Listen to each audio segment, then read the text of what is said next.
dnešního večera je třída 4. S, která se vám přichází představit se svým třídním učitelem, panem inženýrem Bohumilem Slaninou. Takže třída 4. S a její nástup. Slanina.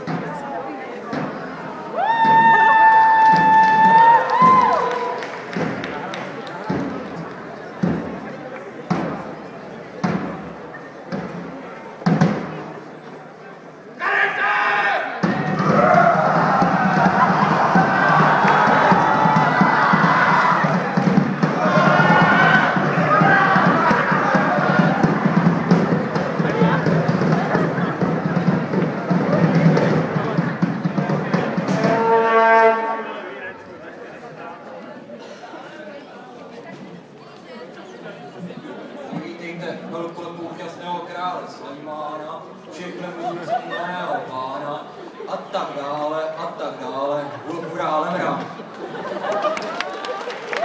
No já nevím, na tom dýmkovým divokým párem se mi pořád stejně něco nezdá.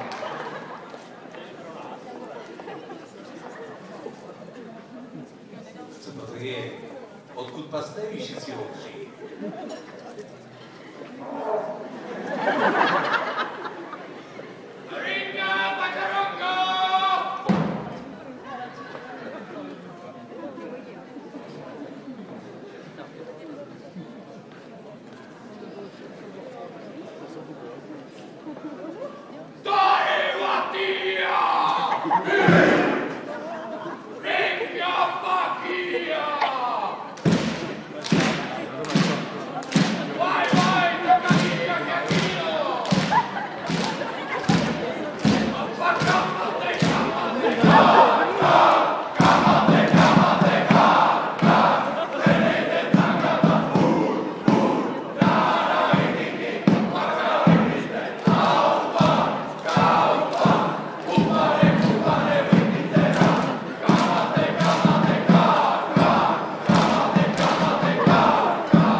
Má boča, nebo co to tam má?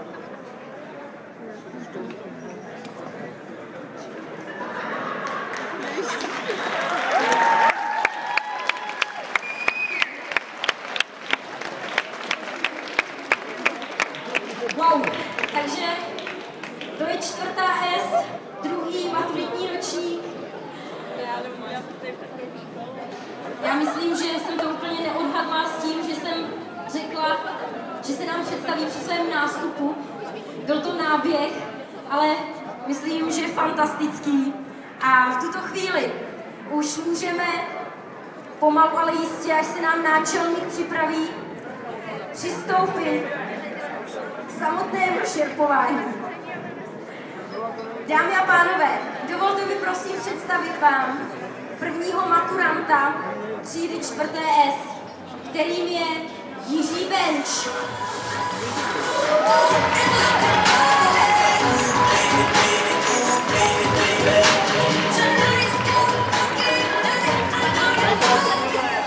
Jirka je člověk s oblibou ve spaní. Časem mimo, kdy zrovna nespí, rád poslouchá hudbu, čte nebo se zabývá prací na počítači a s velkou oblibou prosazuje své názory prostřednictvím hádek s jinými lidmi.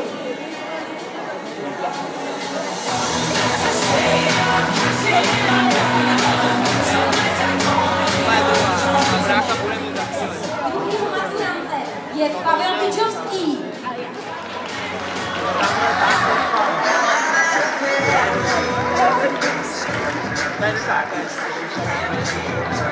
Zpracení náboru. Mezi Pavlovi zájmy patří hraní počítačových her a ve své podstatě vše spojené s informatikou a výpočetní technikou.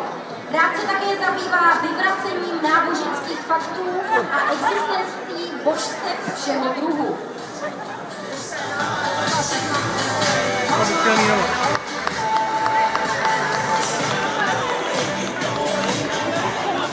Pro svou šerpu přichází i Martin Habr.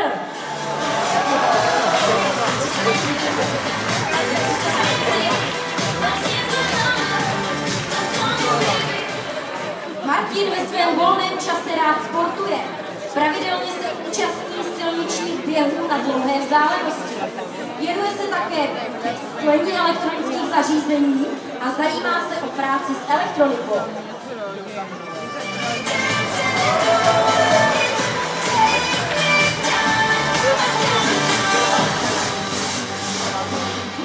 Dnes večer mezi námi nechybí ani Martin Hloušek.